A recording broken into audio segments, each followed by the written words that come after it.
Il est 23 heures à Abidjan et partout en Côte d'Ivoire. Bienvenue dans ce dernier point de l'information. Madame, monsieur, bonsoir. À la une de cette édition, la situation au Burkina Faso après l'attaque perpétrée contre l'ambassade de France et l'état-major des armées. Le bilan fait état d'au moins 8 morts et plusieurs blessés également enregistrés. Le ministre de la Sécurité du Burkina Faso a été joint par téléphone ce 20h. Rentrée budgétaire 2018 du ministère de la Santé et de l'Hygiène publique ce matin à l'auditorium du ministère des Affaires étrangères au Plateau.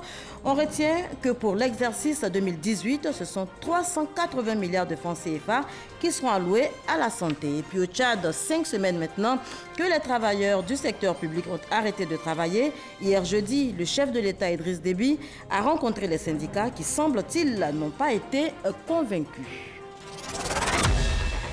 Merci de nous rejoindre sur RTI 1. On démarre tout de suite avec ce communiqué émanant de la présidence.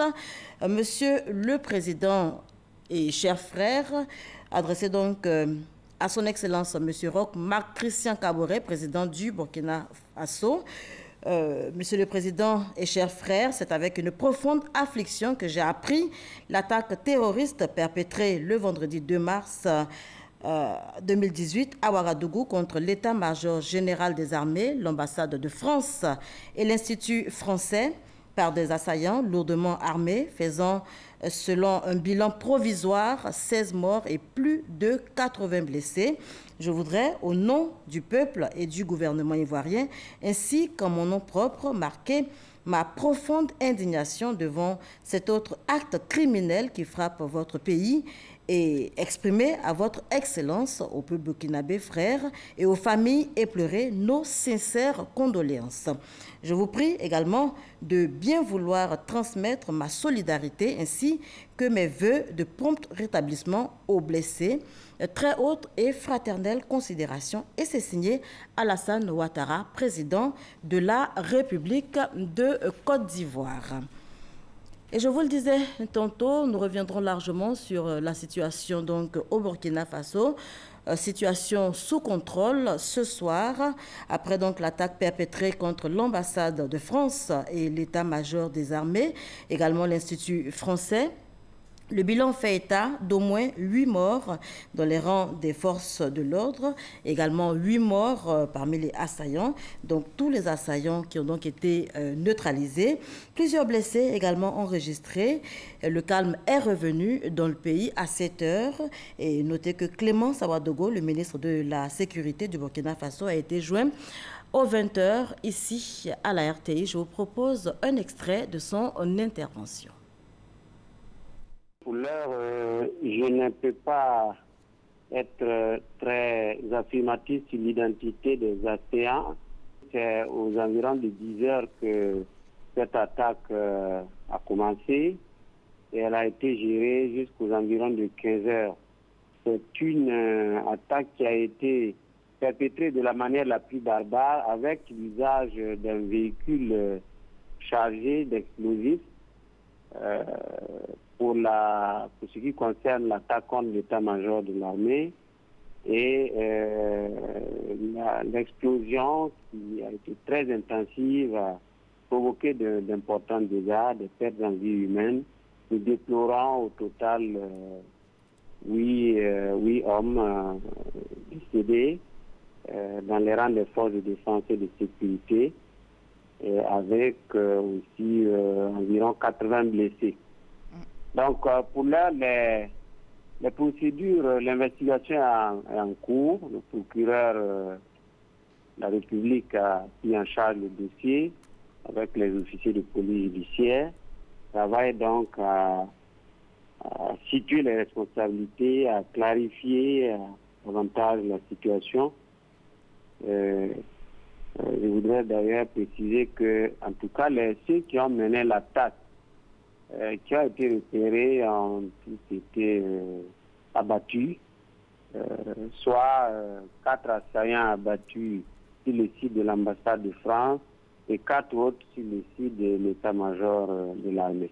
Les victimes que nous connaissons sont donc dans les rangs des soldats burkinabés, des militaires Et donc, je ne peux pas confirmer qu'il y ait un Ivoirien parmi nous. Voilà, Clément Sabadogo, le ministre de la Sécurité du Burkina Faso, qui a donc été joint par téléphone ce vendredi à 20h. Le ministre ivoirien de l'Intérieur était également sur le plateau de 20h ce vendredi. Sidiki Diakité était porteur d'un communiqué relatif justement à l'attaque de Ouagadougou. Je vous propose un extrait également de son intervention. Communiqué du gouvernement ivoirien. Depuis cet après-midi, il est diffusé sur les réseaux sociaux des informations faisant état de la prise par le président de la République, son Excellence M. Alassane Ouattara, de certaines mesures relatives à la situation sécuritaire au Burkina Faso. Il s'agit notamment de la fermeture des frontières de la Côte d'Ivoire avec le Burkina Faso. Au nom du président de la République, je voudrais apporter un démenti formel à ces allégations. Je voudrais saisir cette occasion pour rassurer les populations ivoiriennes que les dispositifs sécuritaires adaptés en pareilles circonstances ont été pris et qu'elles peuvent vaquer sereinement à leurs occupations. En cette période si difficile, le gouvernement ivoirien adresse au peuple frère du Burkina Faso toute sa solidarité et sa compassion. Et sachez, pour refermer cette page, que l'Union africaine condamne cette attaque terroriste au Burkina Faso. Le président de la Commission de l'Union africaine, Moussa Faki Mahamat, appelle à une action internationale plus soutenue en appui aux efforts des pays de la région, notamment à travers la force conjointe du G5 Sahel contre le terrorisme. On parle santé à présent, rentrée budgétaire 2018 du ministère de la Santé et de l'Hygiène publique de Côte d'Ivoire. Ce matin, à l'auditorium du ministère des Affaires étrangères, c'était au plateau, on retient que pour l'exercice 2018, ce sont 380 milliards de francs CFA qui seront alloués aux dépenses de la santé en Côte d'Ivoire. Les explications de Jean-Luc Bambo. Sur un budget de 368 milliards de francs CFA octroyés au ministère de la Santé et de l'Hygiène publique au cours de l'année 2017, 335 milliards de francs CFA ont été effectivement utilisés pour les dépenses de santé en Côte d'Ivoire, soit 6,5% du budget national. Ces dépenses reflètent un taux d'exécution budgétaire en nette progression, selon le directeur administratif et financier du ministère de la Santé, ainsi que d'importants acquis. Au nombre des acquis, l'on peut noter la construction, la réhabilitation, l'équipement d'infrastructures, la mise aux normes des plateaux techniques, la lutte contre les maladies, vaccination, sensibilisation, la mission de contrôle sur les médicaments, la mission de contrôle du regroupement des recettes propres des structures sanitaires. Pour l'exercice 2018, le budget alloué au ministère de la Santé s'élève à 380 milliards de francs CFA, dont 237 milliards de francs CFA pour le fonctionnement et 116 milliards de francs CFA pour l'investissement.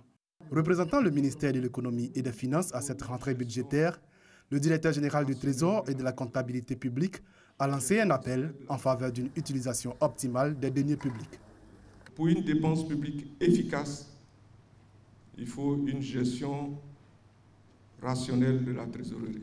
L'ensemble des engagements que nous prenons soient des engagements autorisés par l'acte budgétaire, ce qui suppose la proscription des passifs. Faisons en sorte que nous ayons une gestion saine, exempte de passifs. Le ministère de la Santé et de l'Hygiène publique, elle, a pris l'engagement de transformer ces mesures budgétaires en résultats tangibles au profit des populations, adressant à cet effet un vibrant plaidoyer pour un renforcement des ressources affectées à son département. Alors que l'OMS recommande aux États d'allouer au moins 12% de leur budget au secteur de la santé, la Côte d'Ivoire n'en consacre que 6,5%.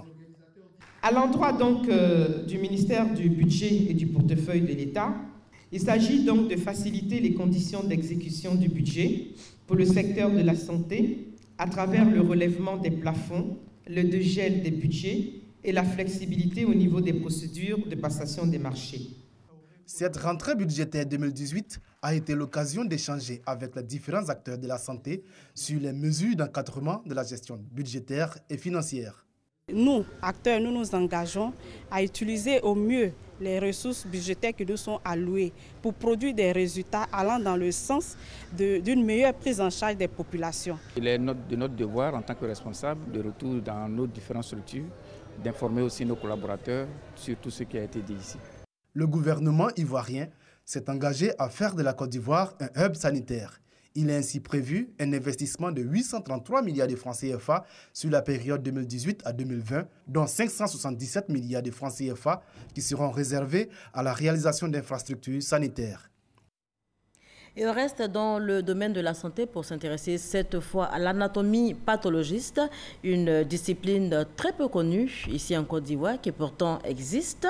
Nos reporters Christ Diomandé et Franck Quadio s'y sont intéressés. Qui sont ces médecins dits pathologistes? Comment exercent-ils leur métier? Quelles sont leurs difficultés? Éléments de réponse dans ce dossier. Au milieu de ces fioles et autres tubes à essai, le professeur Diomandé, chef du laboratoire d'anatomie-pathologie du CHU de Cocody depuis 1995, a encore le zèle du premier jour. Son histoire avec la pathologie, c'est tout un parcours. C'était en 82, début 83. La spécialité m'a attiré et à l'époque, il n'y avait pas de cycle de spécialité ici, donc on était formé en France.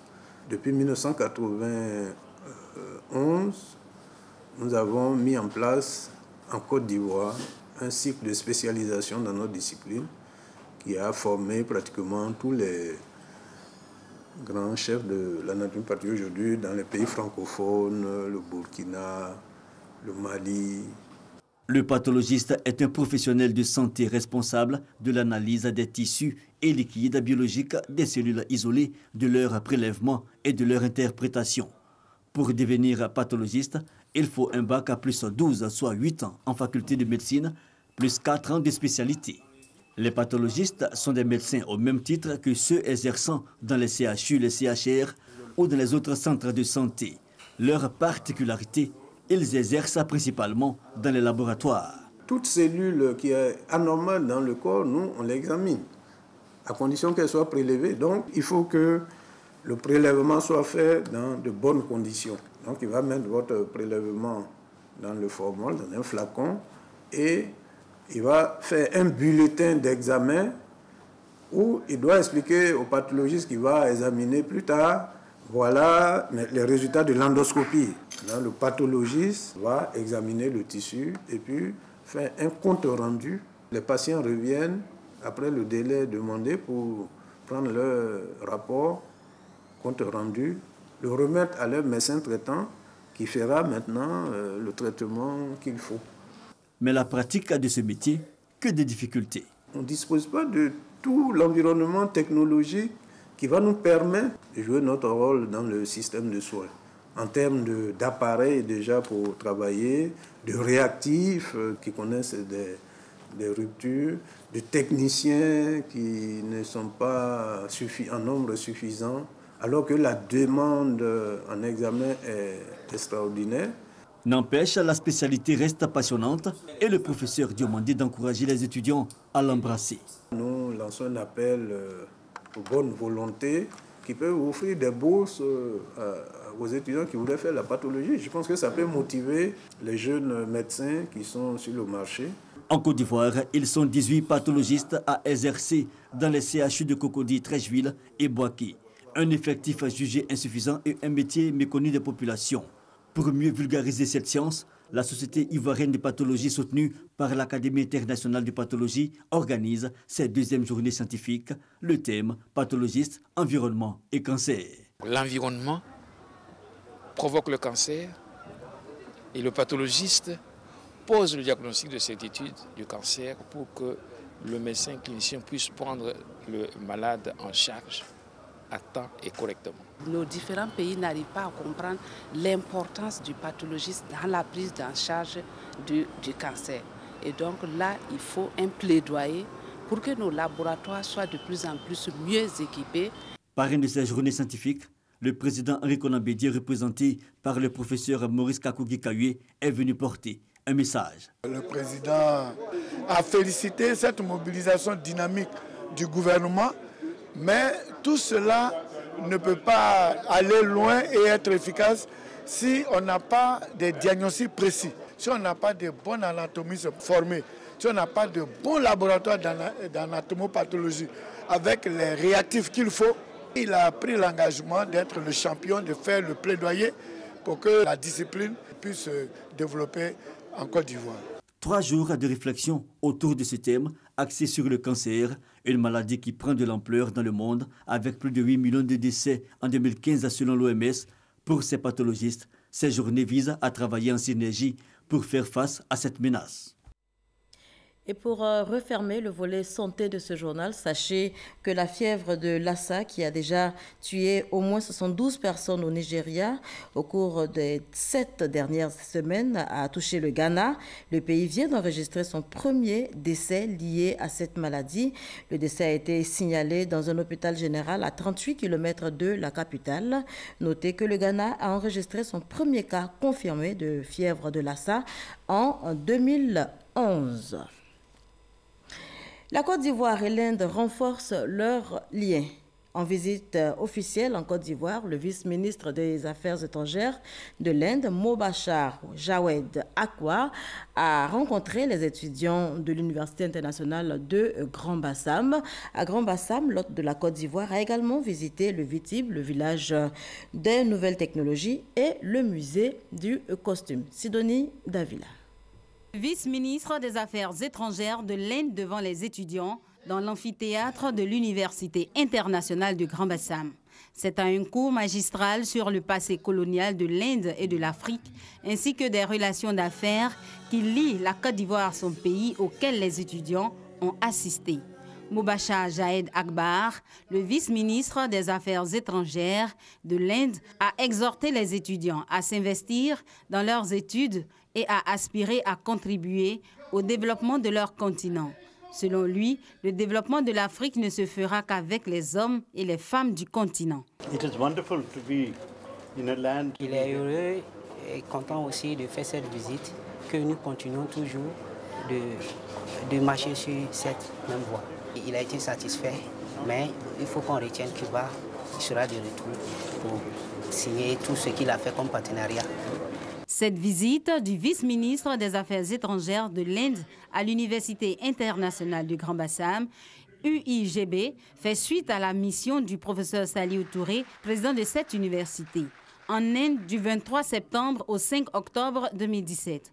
Au cours de ce voyage en Inde, le président de l'UIGB a rencontré 5 institutions afin de poser les bases d'une coopération entre les dites institutions et l'UIGB. La visite de Mobashar Jawed Akbar vise à découvrir l'UIGB et son modèle d'enseignement supérieur. Outre l'Université internationale du Grand Bassam, le vice-ministre des Affaires étrangères a également visité le village des nouvelles technologies VITIB et le musée des costumes. Mais avant, il a déposé une gerbe de fleurs en mémoire des victimes de l'attentat terroriste de Grand Bassam. Du 8 au 10 novembre prochain aura lieu ici en Côte d'Ivoire le Salon des infrastructures d'Abidjan. L'annonce a été faite par le groupement ivoirien du bâtiment et des travaux publics. Pour les opérateurs économiques, eh bien, ce sera une opportunité pour donc nouer des partenariats d'affaires. C'est ce que nous dit Francis Boifou. 3000 visiteurs africains et européens attendus pour penser l'aménagement du territoire en intégrant les réseaux intelligents au Salon des infrastructures d'Abidjan, SIA. Ce sera du 8 au 10 novembre 2018 dans la commune de Port-Boué. Ce salon permettra aux opérateurs économiques du secteur de se faire connaître, d'exposer leur savoir-faire et de s'informer sur les innovations technologiques et techniques dans les secteurs des routes, de l'électricité, de l'eau potable, de l'assainissement et des télécommunications. Penser l'aménagement du territoire avec les réseaux intelligents, c'est concevoir pour nous, depuis l'idée de projet, le développement ou la transformation du territoire avec les réseaux matériels de transport ou de distribution permettant d'optimiser la gestion des différents flux à transporter. Le gouvernement apporte son soutien au groupement ivoirien du bâtiment et des travaux publics GIBTP, initiateur de cette rencontre, dont le but est de construire des infrastructures de qualité. Je voudrais relever les efforts accomplis par les entreprises de notre secteur et les encourager à poursuivre dans cette voie de recherche de la qualité.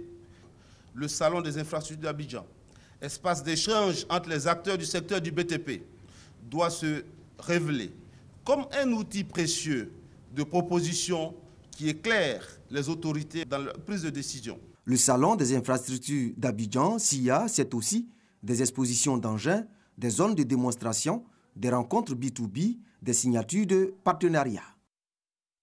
On évoque à présent la rentrée académique du CAMPC. Le CAMPC, c'est le Centre africain de management et de perfectionnement des cadres. Notez qu'à ce jour, le CAMPC a formé plus de 100 cadres dans plusieurs domaines d'activité. La cérémonie a été suivie pour vous par Sephora Zegui et Serge Koléa. 100 cadres issus de la promotion 2017 du Centre africain de management et de perfectionnement des cadres CAMPC passent le flambeau à leurs cadets. Ils ont été formés en perfectionnement de gestion, en management sanitaire, qualité, sécurité et développement. Pour la rentrée académique 2018, l'innovation apportée est la formation à distance. Le directeur général par intérim assure le conseil d'administration de son engagement à atteindre les objectifs de la structure. Madame la Présidente, vous pouvez compter sur nous car nous sommes déterminés à vous accompagner dans le projet de redynamisation des activités du centre. Nous sommes heureux de vous accueillir en ce haut lieu du partage, en ce temple du donner et du recevoir, à l'occasion de la cérémonie de la rentrée académique, des programmes longs en alternance que nous plaçons sous le sceau de la maturité et de l'excellence. Les auditeurs sortants ont remercié leurs encadreurs pour la qualité des cours dispensés. Ils promettent les mettre en application dans leurs différentes administrations. Merci à nos enseignants qui nous ont fait prendre conscience de notre valeur et nous ont transmis tous les outils nécessaires à l'amélioration des soins en Côte d'Ivoire. Dr Christelle Rakiatou Kafa, présidente du conseil d'administration du CAMPC, a quant à elle exhorté l'ensemble des pays membres de la structure à travailler, à pérenniser cet outil d'intégration et d'immersion. Mesdames et messieurs les chefs d'entreprise et cadres dirigeants, pourquoi chercher ailleurs ce que nous avons ici? Ce que nous avons la capacité de réaliser est mieux chez nous. Le CAMPC est à votre disposition pour tous vos besoins de renforcement de capacité. Depuis sa création en 1973, le CAMPC a formé plus de 22 000 cadres africains en provenance de plusieurs pays. Le centre bénéficie de la confiance de plus de 6 000 entreprises et organisations publiques et privées. Pour cette rentrée académique 2018, 82 auditeurs y sont déjà inscrits. Et cette très bonne nouvelle qui nous parvient à l'instant en athlétisme, Muriel Aoré, championne du monde, Marie-Josée Talou, vice-championne. Muriel Aoré a ravi de fort belle manière le titre de championne du monde avec un chrono de 6,97 et Talou Marie-Josée est arrivée en deuxième position avec un temps de 7,5 pour une place de vice-championne. Pour arriver donc à ce niveau, chacune des filles a démontré un excellent état de forme. Chapeau donc à nos championnes. On poursuit avec l'école primaire publique Mputo dans la commune de Cocody qui a désormais sa bibliothèque. C'est un don de la Jeune Chambre internationale d'Abidjan Lagune. Objectif, susciter l'amour de la lecture chez les tout-petits. Isaïo. Bibliothèque d'une capacité de 500 ouvrages offerte à l'école primaire publique de Mputo 1 dans la commune de Cocody. Cette bibliothèque est un don de la Jeune Chambre internationale d'Abidjan Lagune. Si la propension des jeux vidéo, des téléphones portables ont contribué considérablement à la baisse du niveau des élèves et étudiants, pour les donateurs, cette bibliothèque est un outil d'étude pour rehausser le niveau d'expression des élèves de cette école à travers la lecture. Une initiative que veut étendre la Jeune Chambre internationale d'Abidjan Lagune à de nombreux établissements. Pour Soro Waletien, responsable de cette structure, ce don de bibliothèque s'inscrit dans la volonté d'accompagner l'État dans ses actions éducatives.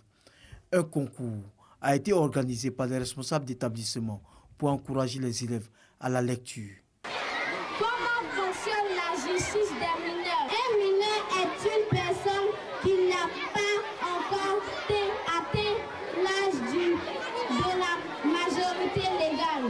La tolérance est le fait d'accepter des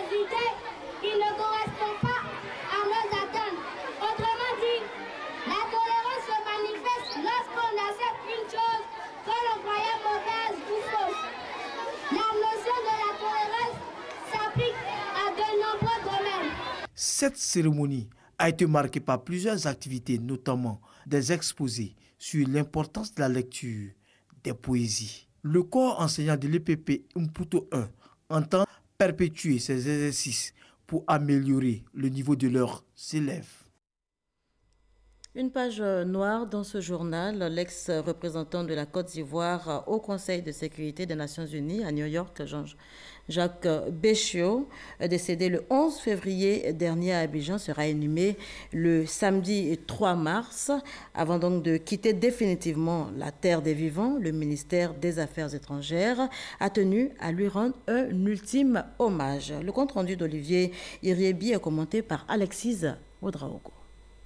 Honorer la mémoire d'un compagnon, voilà le sens de la cérémonie d'hommage des diplomates ivoiriens en l'honneur de Jean-Jacques Béchiot. Pour eux, la cérémonie vient exprimer la reconnaissance de la nation à celui qui a servi l'État de Côte d'Ivoire à de hautes fonctions. Au-delà du ministère des Affaires étrangères, nous mesurons à travers cet élan de solidarité que le deuil causé par sa mort frappe toute l'administration et la classe politique ivoirienne. Monsieur le ministre Jean-Jacques Béchiot, durant les 68 ans de votre vie, vous avez pleinement rempli votre mission. Vous pouvez reposer en paix. Un parcours marqué par plusieurs événements tant politiques que diplomatiques qui resteront pour longtemps gravés dans l'esprit de parents et amis. C'était un homme de conviction, un homme sincère, un travailleur. Il a aimé la Côte d'Ivoire du début jusqu'à la fin. Cette disparition est tragique pour tout le monde, pour toute la famille. Et ici aujourd'hui au ministère des Affaires étrangères, nous nous rendons compte que ce monsieur a marqué de son empreinte les affaires étrangères de la Côte d'Ivoire. Né en 1949, Jean-Jacques Béchiot a fait la faculté de droit à l'université d'Abidjan de 69 à 77. Il est admis à la section politique de l'ENA en 1974. Jean-Jacques Béchiot est nommé ministre de la fonction publique en 83, poste qu'il occupe durant 7 ans, avant d'être désigné en 90 comme le représentant permanent de la Côte d'Ivoire aux Nations Unies.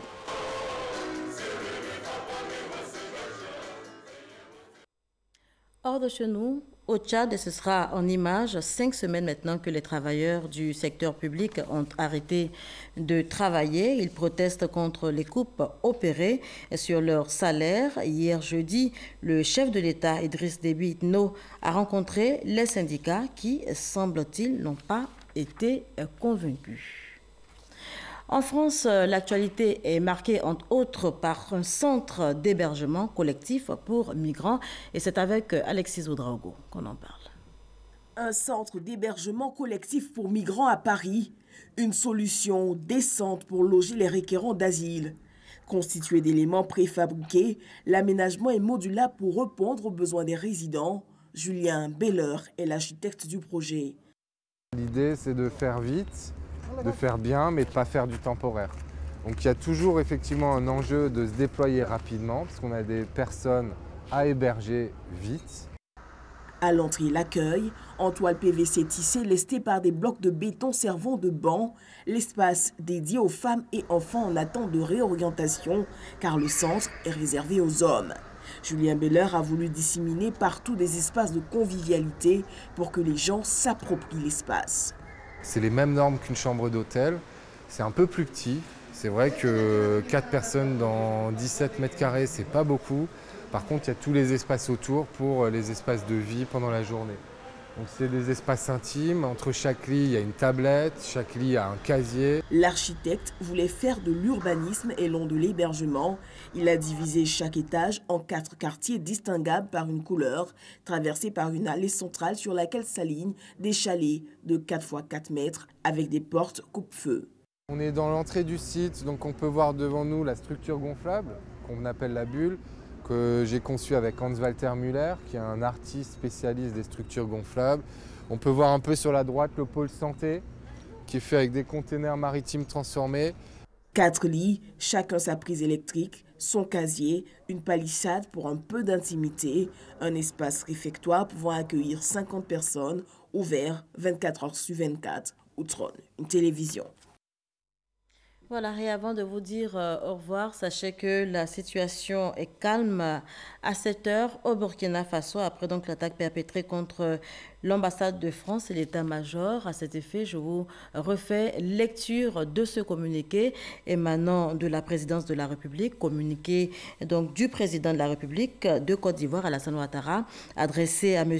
Roch Marc Christian Kaboré, président du FASO. Monsieur le Président et chers frères, c'est avec une profonde affliction que j'ai appris l'attaque terroriste perpétrée le vendredi 2 mars 2018 à Ouagadougou contre l'état-major général des armées, l'ambassade de France et l'Institut français par des assaillants lourdement armés faisant, selon un bilan provisoire, état de 16 morts et plus de 80 blessés. Je voudrais, au nom du peuple et du gouvernement ivoirien, ainsi qu'en mon nom propre, marquer ma profonde indignation devant cet autre acte criminel qui frappe votre pays et exprimer à votre Excellence, au peuple burkinabé frère et aux familles éplorées, nos sincères condoléances. Je vous prie également de bien vouloir transmettre ma solidarité ainsi que mes vœux de prompt rétablissement aux blessés. Très haute et fraternelle considération, et c'est signé Alassane Ouattara, président de la République de Côte d'Ivoire. C'est ici qu'on s'arrête pour cette édition. Merci de nous avoir suivis. Je vous retrouve demain, même heure.